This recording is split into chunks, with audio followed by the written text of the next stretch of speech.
Vous avez probablement déjà vu cette feuille.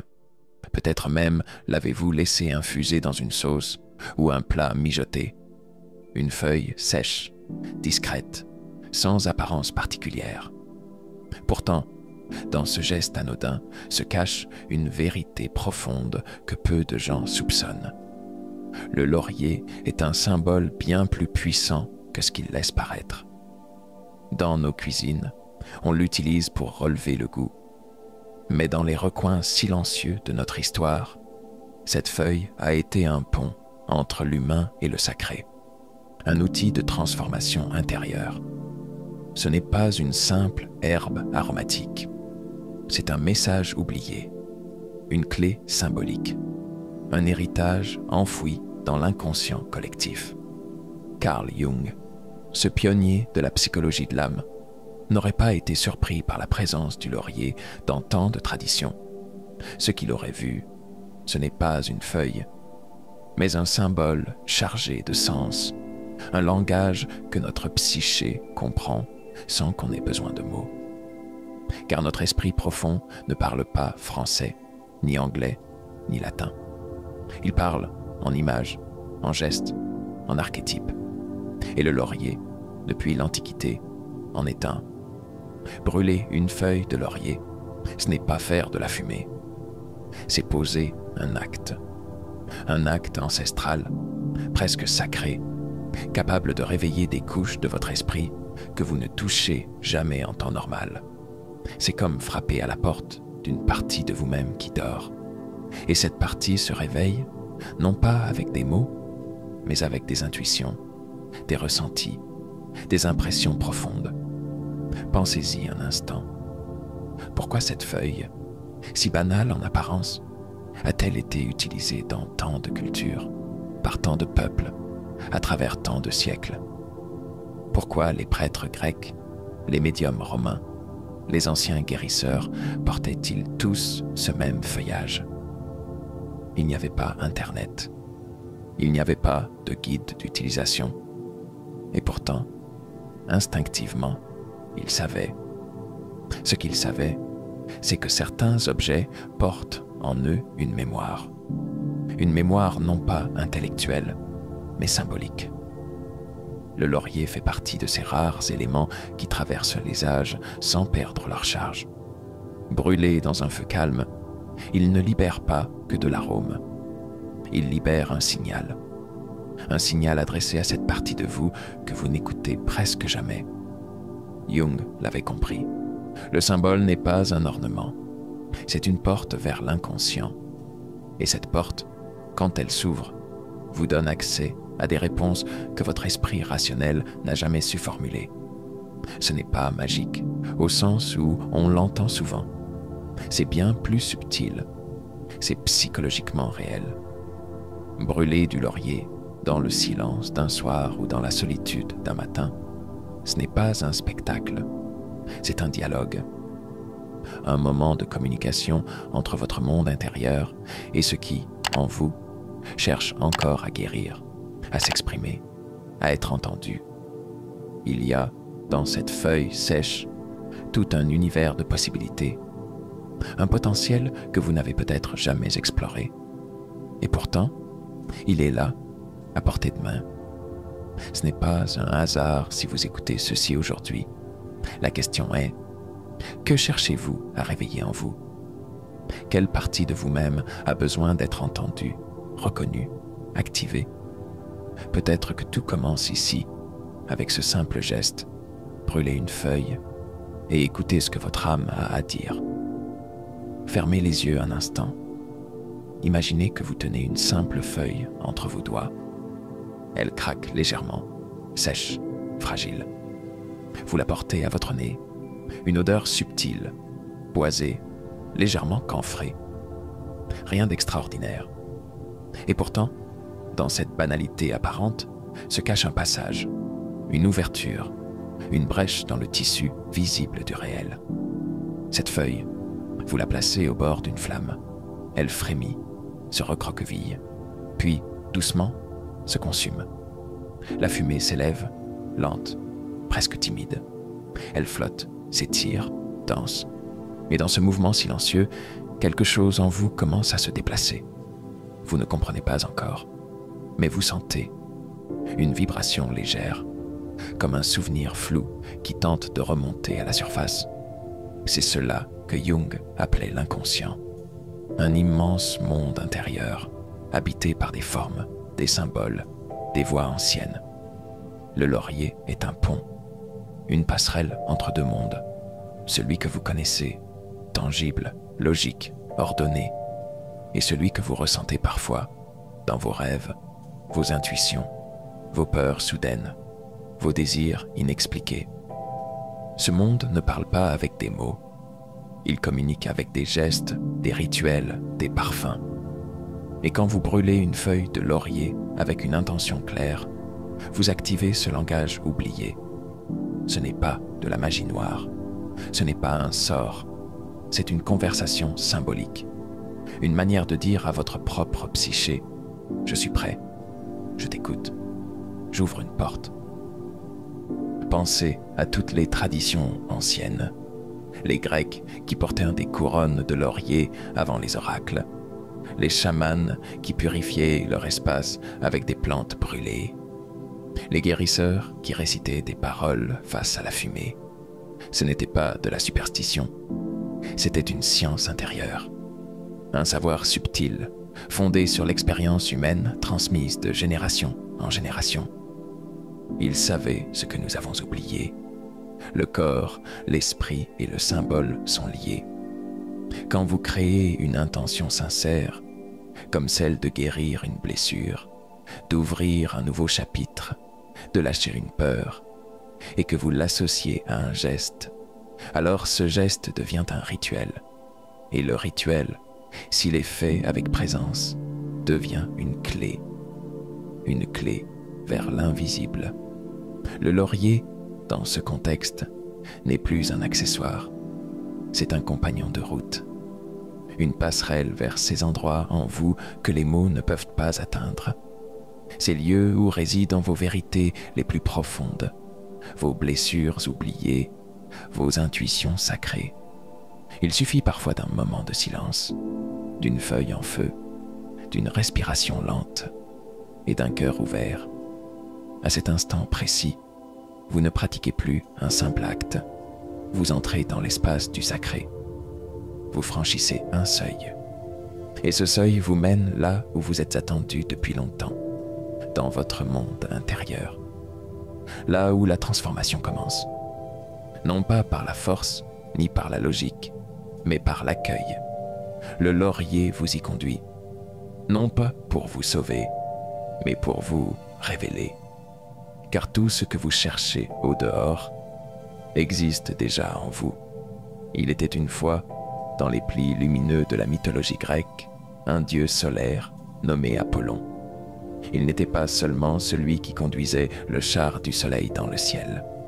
Il était aussi l'archétype de la clarté mentale, de la vérité nue, de la guérison par la lumière.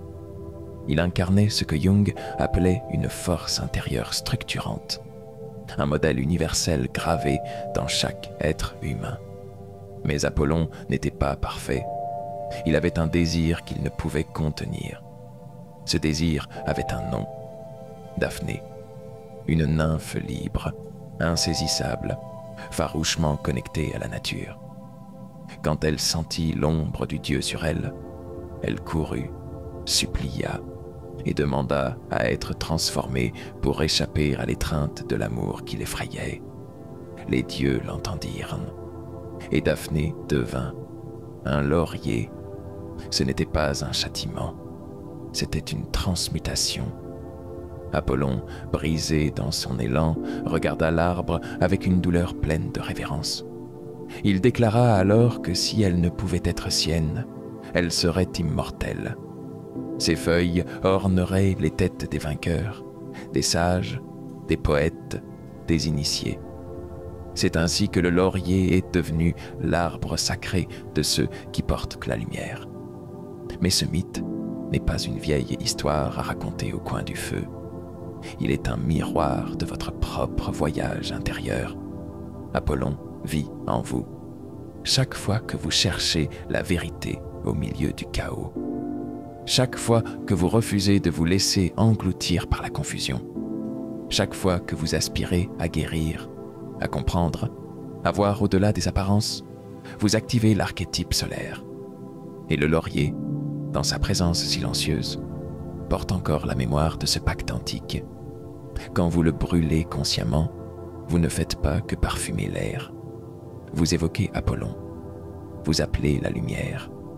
Vous tendez la main à la partie de vous qui veut voir clair, celle qui ne se contente plus des illusions, des demi-vérités, des distractions. Il y a des moments dans la vie où tout semble flou, où vous vous débattez dans des relations toxiques, dans des choix douloureux, dans des directions sans boussole. Vous vous sentez comme dans une forêt brumeuse, sans repère. Et c'est là, justement là, que l'archétype solaire devient essentiel. Non pas pour tout régler d'un coup, mais pour allumer une torche intérieure. Le feu du laurier devient alors ce symbole. Il est l'étincelle qui vous dit « Tu peux voir, tu as le droit de comprendre, tu mérites la clarté. » Mais cette lumière ne vient pas de l'extérieur. Apollon ne vous sauve pas. Il vous rappelle que vous êtes la source, que la clarté est déjà là, en veille, derrière le bruit, derrière les peurs, derrière les croyances empruntées. Et si vous écoutiez, si vous acceptiez que, comme Apollon, vous avez parfois poursuivi des choses qui ne voulaient pas être attrapées, et que dans ces pertes, dans ces renoncements, il y a aussi une sagesse, une transformation, une élévation. La feuille de laurier, dans sa simplicité, contient cette vérité. Ce que vous ne pouvez posséder, vous pouvez l'honorer. Et ce que vous honorez devient un chemin, un passage, une lumière intérieure. Brûlez une feuille et souvenez-vous, vous n'êtes pas perdu. Vous êtes en route vers vous-même. Et la clarté que vous cherchez vous cherche aussi. Il y a des endroits en vous que vous évitez de visiter. Des pièces fermées à double tour. Des souvenirs flous. Des colères camouflées sous le sourire. Des peurs enfouies sous les obligations. Des douleurs jamais exprimées, jamais pleurées. Ces lieux sombres de votre monde intérieur, Jung les appelait l'ombre, pas le mal, pas le démon. Juste ce que vous n'avez pas su ou pas pu intégrer. Ce que vous avez refoulé pour survivre. Ce que vous avez masqué pour être accepté. Ce que vous avez ignoré parce que c'était trop douloureux, trop honteux, trop incompris. Mais rien de ce que vous refoulez ne disparaît. La colère que vous n'exprimez pas devient fatigue constante. Le chagrin que vous cachez devient tension dans la gorge. La peur ignorée devient besoin de contrôle. L'ombre n'est pas votre ennemi. C'est une partie de vous qui attend d'être reconnue. Et voilà pourquoi un geste aussi simple que brûler une feuille de laurier peut devenir un acte puissant. Pas parce qu'il résout magiquement vos problèmes, mais parce qu'il vous offre un espace pour regarder l'ombre dans les yeux, sans fuir, sans juger. Parce qu'il transforme ce que vous vivez en silence en un rite conscient de reconnaissance. Imaginez, vous vous asseyez, le monde extérieur continue sa course, mais à l'intérieur, vous vous arrêtez. Vous tenez une feuille de laurier dans vos mains, et dans cette feuille, vous projetez tout ce que vous ne pouvez pas encore dire. Les peurs, les blessures, les souvenirs. Vous allumez la flamme, vous respirez, vous observez, vous permettez. La fumée s'élève. Et dans cette ascension légère, ce n'est pas l'ombre qui disparaît, c'est la honte, c'est le rejet, c'est la fragmentation. Ce qui se transforme, c'est votre regard. Vous ne combattez plus vos zones sombres, vous leur tendez la main. Jung disait, « Celui qui regarde à l'extérieur rêve, celui qui regarde à l'intérieur s'éveille. » Brûler du laurier devient alors une forme d'éveil, un rituel doux, où l'on cesse de se fuir, où l'on cesse de prétendre, où l'on commence à dire à soi-même « Oui, cela fait partie de moi, et je ne suis pas moins digne pour autant. » Car le but n'a jamais été d'être parfait. Le but est d'être entier. Et l'ombre, aussi inconfortable soit-elle, contient une énergie immense. Une fois reconnue, elle devient courage, elle devient compassion, elle devient créativité. Ce que vous cachez vous retient, ce que vous embrassez vous libère. Alors, la prochaine fois que vous sentez un poids sans nom, une lourdeur intérieure, une confusion émotionnelle, n'essayez pas immédiatement de fuir. Prenez une feuille, allumez-la, respirez et dites-lui ce que vous ne pouvez dire à personne. Offrez-lui vos non-dits, vos douleurs sans mots, vos silences chargés. Faites de la flamme un témoin, car parfois c'est à travers un geste simple qu'on fait la paix avec des parties de soi qu'on a rejetées pendant des années. Et si ce n'est pas aujourd'hui que vous pouvez tout transformer, alors que ce soit au moins le jour où vous commencez à regarder l'ombre autrement, non plus comme un ennemi, mais comme un appel à l'intégration. Inspirez profondément, lentement, sans forcer, juste pour sentir. Ce que vous venez de faire, ce simple mouvement, respirer, vous l'accomplissez des milliers de fois chaque jour, sans y penser. Mais lorsque vous y ajoutez une intention, un parfum, une présence, il devient un acte sacré. Le laurier, lorsqu'il brûle, libère un arôme unique, léger, boisé, avec une pointe amère. Ce n'est pas un parfum ordinaire, ce n'est pas une fragrance artificielle. C'est une empreinte vivante, un message ancien transmis à travers la fumée. Et ce message, votre corps le comprend mieux que votre esprit. Savez-vous pourquoi ? Parce que l'odorat est le seul de vos sens directement relié au système limbique, le centre émotionnel de votre cerveau. Aucune traduction, aucun filtre, aucun détour. Ce que vous sentez va directement toucher vos souvenirs, vos émotions, vos instincts les plus profonds. C'est pour cela qu'un parfum peut vous faire pleurer sans raison, ou vous ramener en un instant à un souvenir d'enfance. Le laurier agit de la même façon. Il ne passe pas par la logique. Il vous parle dans une langue que vous n'avez jamais oubliée. Quand vous sentez le laurier brûler, quelque chose en vous se détend, se relâche. Un nœud invisible commence à se défaire. Ce n'est pas spectaculaire, c'est discret, mais c'est réel.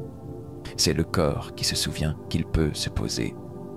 L'anxiété, souvent, ne vient pas d'un danger extérieur. Elle naît d'un combat intérieur, d'un écart entre ce que vous ressentez et ce que vous vous permettez de ressentir, entre ce que vous fuyez et ce qui cherche à émerger. Respirer l'arôme du laurier, c'est créer une trêve. C'est dire à votre corps, tu peux exister, tu peux sentir, tu peux lâcher. Dans ce moment, vous n'êtes plus dans le passé ni dans l'anticipation du futur. Vous êtes ici, maintenant, présent à vos sens, présent à vous-même. Et ce simple retour au corps, ce retour au souffle, est déjà une guérison. Imaginez un instant, vous êtes assis dans un lieu calme. La pièce est sombre, sauf la lueur d'une flamme. Vous placez une feuille de laurier au-dessus du feu. Elle crépite doucement. L'odeur se répand. Vous fermez les yeux.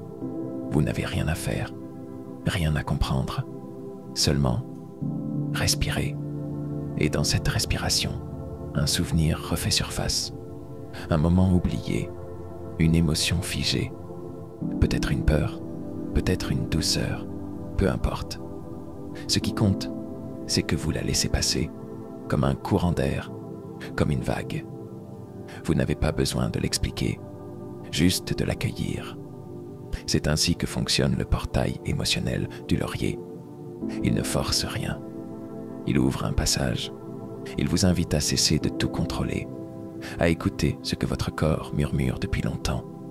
Jung disait que notre époque était trop mentale, trop éloignée du corps, trop enfermée dans le raisonnement. Mais le corps, lui, sait. Le souffle, lui, sait. L'odorat, lui, se souvient.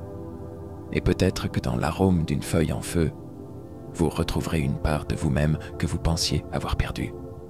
Pas parce que vous l'avez cherchée, mais parce que vous avez respiré avec elle. La nuit tombe, le monde s'endort, les bruits se calment, les visages s'éteignent. Et dans ce silence progressif, une autre vie commence. Une vie intérieure, invisible, intime. C'est là, dans cette obscurité bienveillante, que votre esprit conscient relâche enfin le contrôle, que les masques tombent, que les filtres s'effacent et que l'âme commence à parler. Mais l'âme ne parle pas comme vous. Elle ne connaît pas les phrases bien construites, ni les raisonnements ordonnés. Elle utilise un autre alphabet, celui des images, des symboles, des récits étranges et familiers à la fois. Elle parle en rêve. Carl Jung appelait les rêves des lettres que vous vous envoyez à vous-même. Des messages venus des profondeurs, portant en eux les vérités que vous n'avez pas pu entendre en plein jour. Mais parfois, cette voix est faible, brouillée. Elle se perd dans le bruit mental, dans les soucis, dans l'agitation de la journée. Il faut donc un espace, un signal, un geste sacré pour l'inviter à revenir. Et c'est là que le laurier intervient. Placez quelques feuilles de laurier sous votre oreiller. 2 ou 3 suffisants n'est pas une superstition. C'est une invitation subtile adressée à votre inconscient. Une manière de dire « Je suis prêt à entendre, je suis prêt à voir, je suis prêt à rêver ».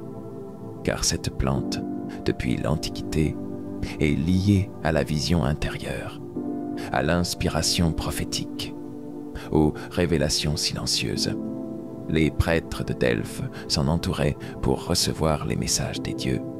Et si ce n'était qu'un mythe, pourquoi les rêveurs d'aujourd'hui rapportent-ils encore, après une nuit avec du laurier, des songes plus clairs, plus vivants, plus symboliques?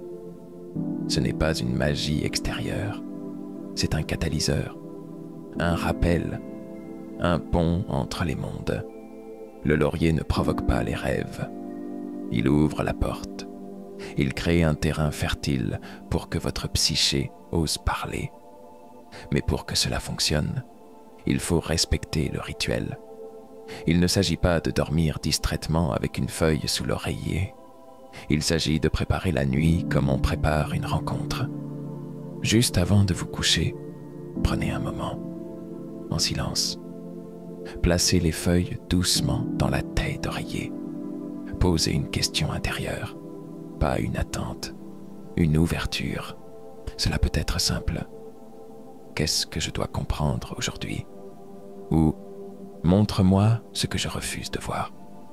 Puis dormez, sans chercher à contrôler, sans chercher à forcer. Et au réveil, ne courez pas, restez dans l'entre-deux. Ce moment fragile entre rêve et réveil. Prenez un carnet, notez ce qui vient, même si cela semble absurde, même si cela n'a pas de sens. L'âme, parfois, ne vous parle pas dans une langue logique. Elle vous parle dans une langue vivante. Et si vous vous y ouvrez, si vous apprenez à écouter, alors, nuit après nuit, ces lettres que vous vous envoyez deviendront des cartes. Des cartes de votre transformation, des clés vers votre vérité, des fragments de lumière tombés dans vos ténèbres intérieures. Le laurier ne vous donnera pas des réponses toutes faites. Il vous aidera à poser les bonnes questions,